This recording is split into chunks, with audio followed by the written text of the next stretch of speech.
incoming kindergarten students. I'm Mr. Medley, the principal at Great Oaks Elementary, home of the Great Oaks Grizzlies. We are excited to have you starting here in the fall. There's so many exciting things to learn in kindergarten and new friends to make. We've been working hard getting things ready to make sure next year is going to be amazing for you here at Anchor Bay and Great Oaks. There's a few things that you guys can work on over the summer to make sure you're ready for kindergarten too. Next, you'll hear from 3 of our district kindergarten teachers. They want to make sure you know about the kindergarten expectations and will share with you the skills that you can work on over the summer so that you'll be ready for kindergarten. We'll see you guys in a couple of months. Have a great summer. Thank you. Hi, my name is Sandy Davis, and I'm a kindergarten teacher with Anchor Bay Schools. On behalf of all the kindergarten teachers, I would like to thank you for taking the time to learn about kindergarten readiness. Our goal is to provide you with ideas and tips on how to help your child achieve the foundation skills needed to begin kindergarten. Today I will outline the kindergarten readiness skills, and I will also discuss fine motor skills. I'll begin with kindergarten readiness. Prior to entry into kindergarten, your child should be able to recognize their name in print. They need to be able to find their cubby or their table seat or any supplies in the classroom that might be labeled with their name. They also need to be able to write their name independently without needing to copy it off of a name tag. Your child should be able to recite the alphabet by saying it clearly and slowly.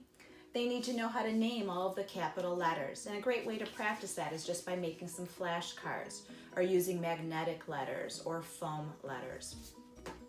Your child should be able to understand rhyming words. So one way that I like to practice it in the class is just by reading a lot of books with rhyming words in them. I also like to do something called echo rhyming, where I'll say 2 words and then they repeat after me. So if I said cat hat, your child repeats cat hat. Now they're hearing what rhyming sounds like. And then eventually you want to get to the point where they can say yes or no if 2 words rhyme. They also need to demonstrate counting skills. So if you gave your child a pile of objects with 10 or less objects in them, would they be able to count them correctly? They need to be able to identify, write, and sequence numbers from 1 to 10. They need to recognize 2 dimensional shapes. That would be the circle, square, rectangle, and triangle. And then in kindergarten, we're going to teach them the hexagon and move on to 3-dimensional shapes. Your child should be able to sit and listen attentively while somebody is reading a book to them. They need to know about the different parts of a book. For example, the cover, the front cover, the back cover. They need to be able to know where the words are or what words are. They need to know what illustrations or pictures are, and then also different types of punctuation. They should be able to verbalize and share information that they're learning to others, either things that they've learned at school or things that they're doing at home. They need to have self-help skills. That would include things like zipping their jacket or their pants or buttoning skills. They also need to be able to use the bathroom independently. Your child should be able to use scissors, crayons, glue, and pencils correctly.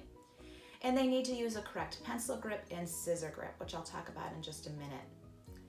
Now I'd like to discuss fine motor skills. I'm going to start by explaining the difference between fine motor and gross motor. Gross motor is those core stabilizing muscles that we use when we're standing or walking and running and sitting.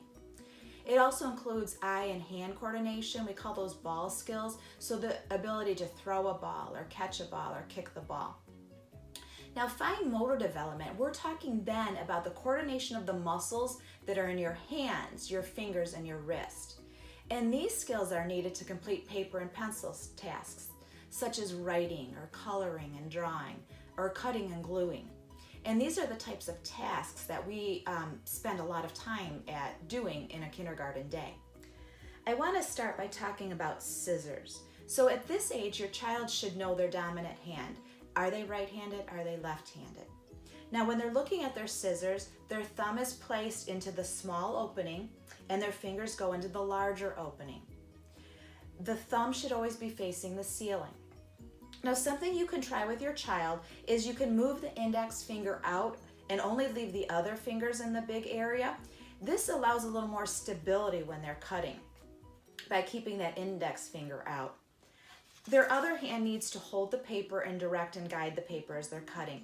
And again, as they're cutting, they want to make sure, again, that the thumb is always facing up towards the ceiling and that they're always cutting away from their body. Now I'd like to take a minute to talk about the pencil grip. Sometimes we see kids and they come to kindergarten, they're still holding their pencil in a fist grip. Or they're resting their pencil on their pinky or their ring finger, so they're depending heavily on those two fingers when they're holding their pencil.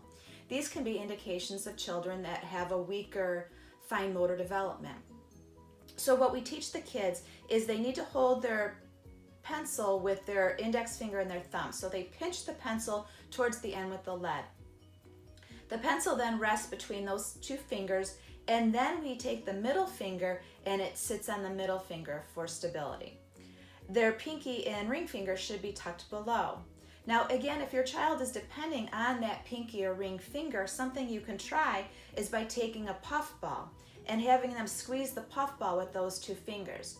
Now those fingers are busy, and the ring finger, or the index finger, the thumb, and the middle finger are then there to hold their pencil. If that doesn't work, there are a lot of commercially made pencil grips that you can purchase, and you just have to try a couple, see which works best for your child. There are a lot of ways to help your child strengthen and improve fine motor development, and hopefully many of these items are things that you already have at home or you could find at your local dollar store. I'm going to start with Play-Doh. Kids love Play-Doh, and Play-Doh is great for fine motor development. That's squeezing and manipulating of the Play-Doh. They can take the Play-Doh and they can roll it into balls, and then they can count out how many balls they have, and now you're adding math skills. Or they can roll it into a snake and form it into an alphabet letter, and now you're incorporating language arts. We also like to do lacing activities. So here I took a colander and I took some pipe cleaners and I just weaved it through. Or I changed it up a little bit by taking this that I found in my cupboard and I just took a shoelace and I weaved it through the holes. They also could do, take straws for example, cut them up into smaller pieces and thread them onto a piece of yarn and make a necklace or a bracelet. I took the pony beads and I threaded onto a pipe cleaner and I separated them by color, so now I can talk about patterning skills. And I found some noodles in my cupboard and I just slid those onto a pipe cleaner too. Those are all different types of lacing activities. We also like to do tweezer activities in class, and you can just use the normal, regular, standard tweezer that you might have at home. But they do actually make tweezers at the dollar store for kids, and I liked this one because it actually had an indentation for their fingers and their thumb. So now they actually have the proper grip. You can see that squeezing motion is really good for building the muscles in that wrist area. Another thing they can try is squeezing a water bottle. So take an empty bottle, fill it with water, have them go outside. This can be one of their chores and they can water your plants for you. And that helps with fine motor development as well. There's also a lot of clips out on the market now that you can use. And for example, these are hair clips. So again, it's that squeezing action that helps build those muscles. There's a ton of different clothespins now, all shapes, sizes, and colors. You could use binder clips, and these clips I found in the sewing department. And they come in lots of colors. They can use the different colors. They can stick them onto maybe a plate or a piece of paper, and they can do maybe patterning activities with that as well. I also like to do cutting activities with the kids. They love it in the class. I just sit them with a big bowl, and they practice their scissors skills. I start with smaller paper, so it's just one snip. And then I move to a little larger paper, so now it's maybe 2 or 3 snips.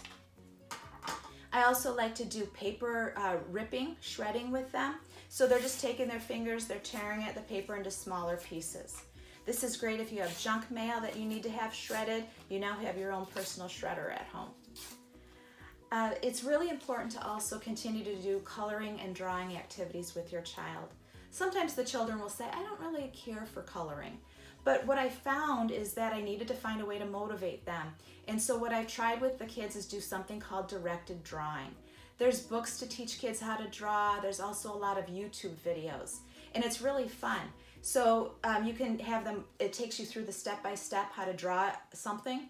And then maybe now they're more motivated to color. Although sometimes kids get frustrated by directed drawing as well. So something I've done is I'll do the drawing for them with a pencil. I give them a marker or a highlighter. They have to now trace over what I've drawn. That is still building fine motor development. Eventually they will get less frustrated, they'll build their confidence, and you'll find that they're doing those drawing activities on their own. I also like to use stickers. Here I just drew a shape of a rectangle with a highlighter, and then I took stickers to outline it. That taking on and off of the stickers really builds those muscles in the wrist, the fingers, and the hand. I just want you to remember that it doesn't have to be anything fancy. The key is just to make it fun for your child. Sometimes just changing the tool that they're using from a pencil to a marker or a colored pencil, or the type of container you're using, sometimes that's just enough to motivate them to want to do it some more. It feels like something brand new to them. So just remember, have fun. Fine motor development is good for all children. Now I'd like to introduce Mrs. Hunt, and she's going to speak to you about language arts. Hi, my name is Trina Hunt, and I am a kindergarten teacher for Anchor Bay, and I'm going to talk to you today about language arts and activities you can do to get ready for language arts in kindergarten. Language arts throughout the year in kindergarten encompasses listening, speaking, handwriting, reading genres, phonics, spelling, and writing. Kindergarten is the foundation for all that we learn, so everything that we learn in kindergarten, we build upon it. By the time your child leaves kindergarten, they need to be able to read at a level 4 book, and they need to be able to write a story with at least three sentences that they've come up with independently. And kindergarten has really changed. When I first started teaching kindergarten 20 years ago, we introduced the letters, we introduced the sounds. Now the expectation is that your child knows their letters and their sounds when they walk in the door so that we can build upon them. So how do we get there? So today I'm going to show you some different activities to help increase their rhyme, their letter and sound knowledge, to help them get to where they need to be successful in kindergarten. The first thing I'm going to talk to you about is rhyme. Rhyme is something that children either they hear it or they don't. So how can you practice rhyme? A great way to practice rhyme is with books, rhyming books. Dr. Seuss has written numerous children's books with very silly words that are rhyming in there. And read the stories, the kids love them. They're pretty silly in there. And you do not have to have a Dr. Seuss book. It can be any storybook that contains rhymes in there. It doesn't have to be with a book. You can play games with your children. You know, when you're getting ready to go somewhere, you can say to them, hey, please go put on your boat. And hopefully they'll know that the word is coat instead of boat. Boat, coat, rhyme. You can play riddles, ask them try to solve your riddle. I'm thinking of an animal and it rhymes with jig, and hopefully they can come up with the word pig. So just repeated practice of hearing those sounds over and over again helps to develop their sense of rhyme. The next thing I want to talk to you about is reading. You are your child's first teacher. Before they come to preschool, before they go to kindergarten, they are with you. So if they see that you love to read or that you love to have a book in your hand, it's going to help foster their love of reading as well. Kids love to snuggle up with their parents. They can snuggle up with a book, with their mom, with their dad, grandma. They can snuggle up with a book buddy. Here's some of our favorites from our classroom. We have Pete the Cat and Pinkalicious and the Pigeon. Those are some of our classroom favorites. That doesn't have to be their book buddy. It doesn't have to be a character from a book. It could be their favorite old ratty stuffed animal they've had since they were born. Snuggle up, get a good book, and read together. Just hearing the book, to hear how the language flows is important for children. As you are talking to your child, you can talk to them about concepts of print. That just means the different parts of the book and what's inside. So this is the cover. When we open up the cover, we start reading. There's the title. These are the pictures. These are the words. Talk to them about the difference between the letters and the periods at the end. When you're done reading the story with them, ask them some questions.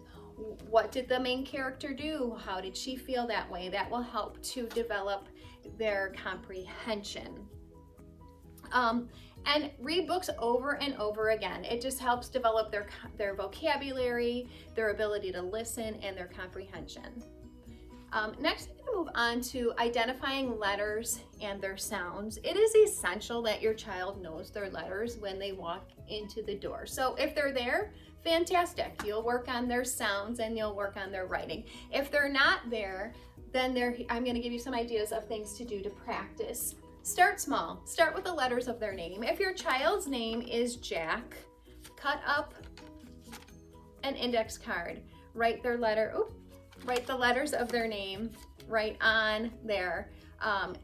You can mix them up, put them in different orders, have them identify them out of order. Once they know the letters in their name, slowly start adding a couple more letters and just keep adding and adding until they get to know more letters of the alphabet. There's numerous things you can do to practice. You can use Play-Doh, you can roll the dough, you can make the shapes of the different letters. You can use pipe cleaners. You can bend them to make the curves and the straight lines to make the different letters that you are learning. You can fill a Ziploc bag, and it's a squishy bag. Put in hair gel, pudding, soap. Just make sure you tape the top. You can practice making letters in there. Just from the dollar store, I have a board or a tray. You can put magnetic letters on there. You can fill it with salt. Have your child write the letters in there. You can fill it with shaving cream to do the same things. There are inexpensive puzzles that you can buy. This is from the dollar store. You can write the letters of the alphabet on a piece of paper or print them by computer. Have your child trace them with highlighters or markers. Those are things that you can do to help practice.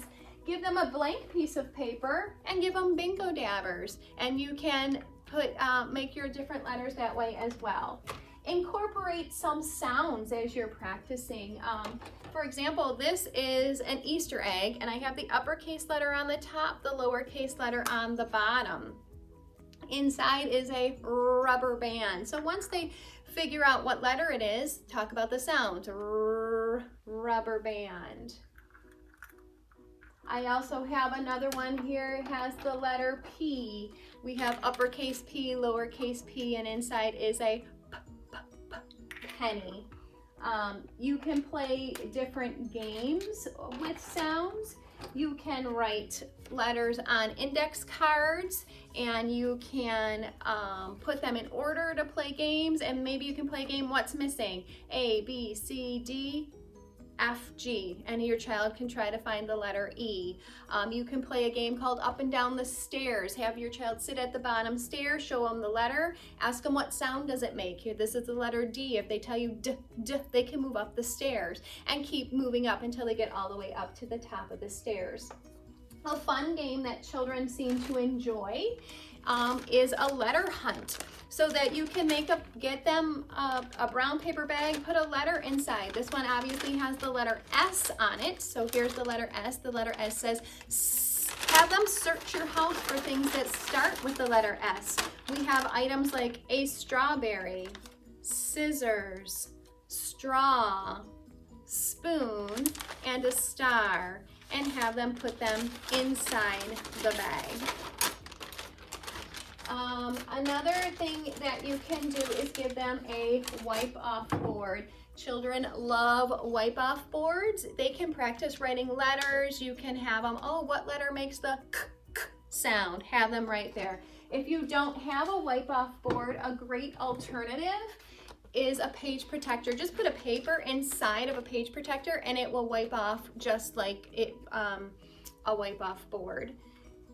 This is an example of playing. You can make a bingo game and ask your child, pull out a letter and say, oh, find the letter that says S, and they can cover up that one and play using the different sounds.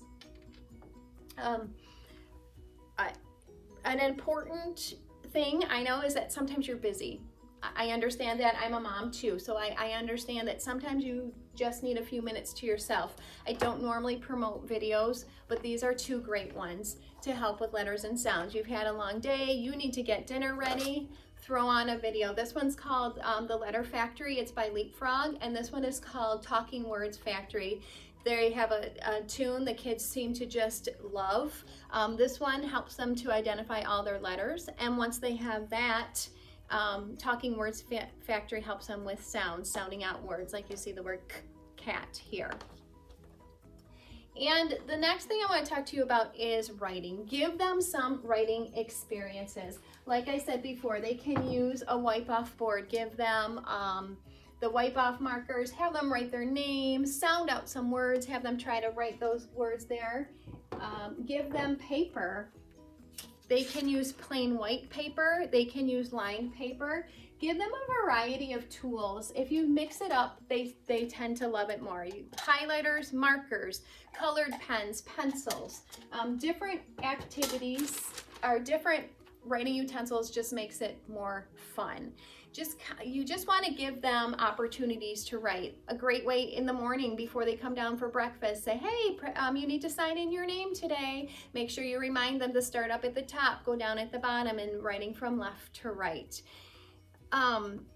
Some activities you can do without supplies. You can play I Spy. I spy something that sounds like t, t.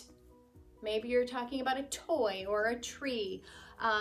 When you're riding in the car, they're in a captive audience. They're stuck there with you. So play rhyming games, chant out your ABCs, play that I Spy game.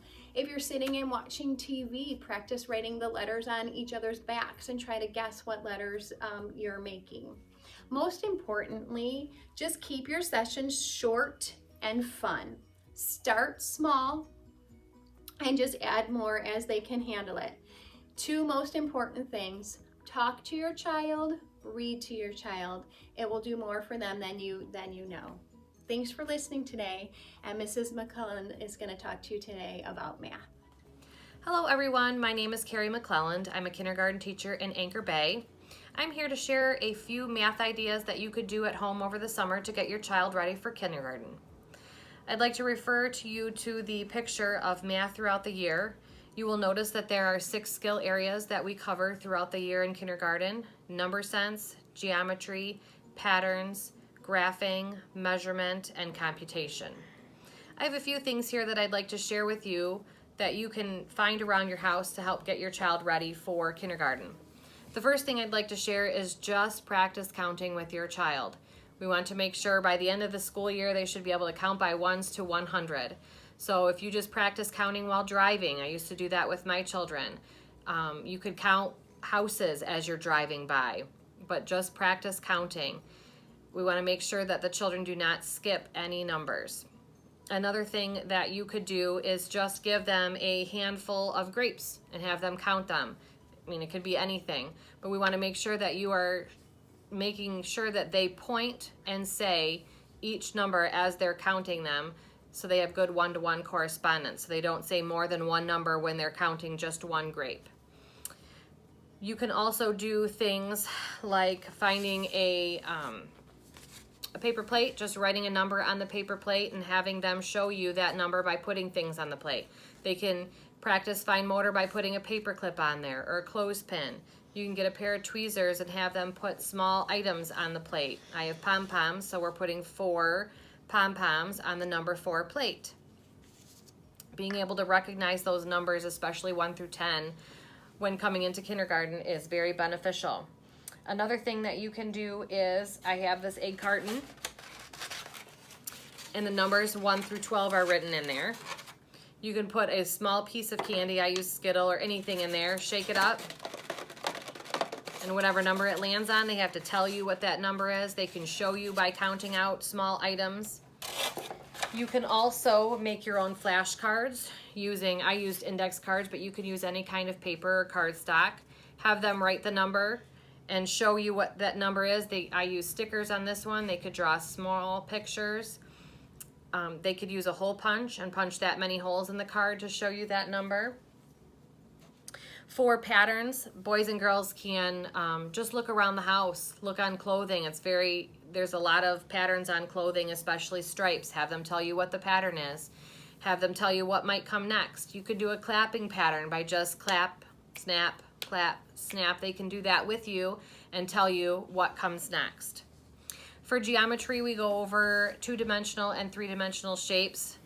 The basics are the square, circle, rectangle, and triangle. You can send them on a scavenger hunt throughout the house and have them find all of the items that are square and bring them to you. And you could do that for each shape.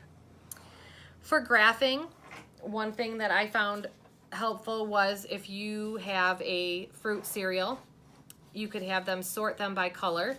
They can count how many are in each group. They can line the colors up and tell you which one shows more or less. You could also do that with items around your house. For instance, shoes.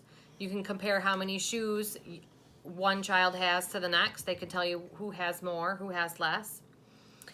For measurement, the boys and girls can practice measuring with everyday objects. If they use their hand, they can count how many hands it takes to measure a table, to see how long a table is.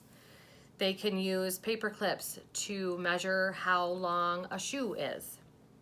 For computation, we can come back to this egg carton, and instead of putting 1 Skittle in there, you could put 2 Skittles, shake it up, and the 2 numbers that they land on, you can have them count out that many objects and tell you how many are in all.